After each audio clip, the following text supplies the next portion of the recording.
place here locally. A high school couple with a forbidden love. They're sneaking off to Paris Mountain together, sharing hopes and dreams. What do you hope readers get from enjoying that book? Well, first of all, I think that I'm not sure. I just want to make sure that people, Gabriel and Graci were the main characters in the book, and Gabriel was, her parents didn't want to have anything to do with him because he was from a boys' home. So I think that if people would just start not judging from their initial thought from people, and just give them a chance. Maybe if that can come from my book, that'd be great. That's very good.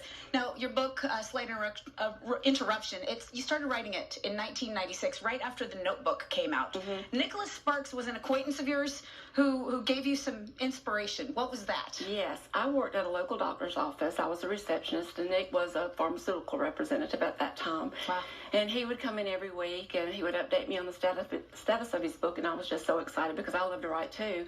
And when he told me he got it published, I mean, I just thought, that's awesome, I just thought maybe I can get one published too. I didn't know, how to go about it, but Nick actually read the first few pages of my book, and he gave me some pointers, and so yeah. I started writing. Well, you started writing, and life takes a lot of turns. It ended up taking you several decades to write the book for a reason. You underwent a surgery after you began writing, and then you got addicted to opioids. It took some years to get clean. Tell us that story. It did.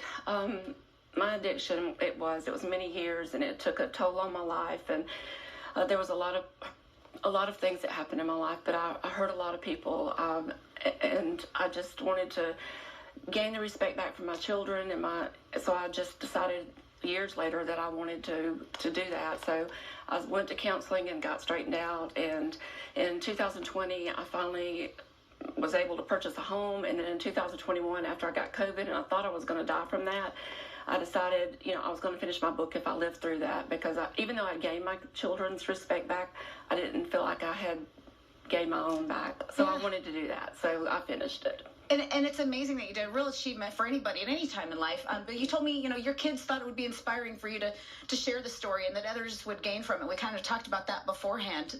When people watch this and see that you overcame what you overcame to write a book, what do you hope they take? Well, I hope they know that it doesn't matter how far they think they are gone, how deep they are in addiction or whatever.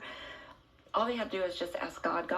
He can meet you wherever you are and bring you to the most beautiful, amazing place in your life. And that's what he did for me. He never fails you. So all you have to do is just ask for his help, and he can help you no matter how far you are. And now you're living the life of a published author. A Slight Interruption is on Amazon. You've already had a book signing. We've got pictures of you at a previous book signing. Mm-hmm. You've got another one coming up at Cityscape Winery in Pelzer. We're putting that information on the screen for your book signing happening on Wednesday night. And I know, people are going to come up and they're going to meet you and people you've interacted with. It's happening Cityscape Winery in Pelzer from 5 to 7. Do you think any aspiring authors will seek advice from you? Oh gosh, I don't know. I hope so one day. I mean, this is a dream come true. I'm hoping one day that I will be a best-selling author, but right now it's a dream. So. It's wonderful. I know you look forward to talking to people about writing in there and inspiring people along the way, because congratulations. Everybody's Thank you very much. I'm sure your family's really proud of you, and we look forward to following your career. Rhonda Spearman Sims, thank you. Thank you so much. And now there's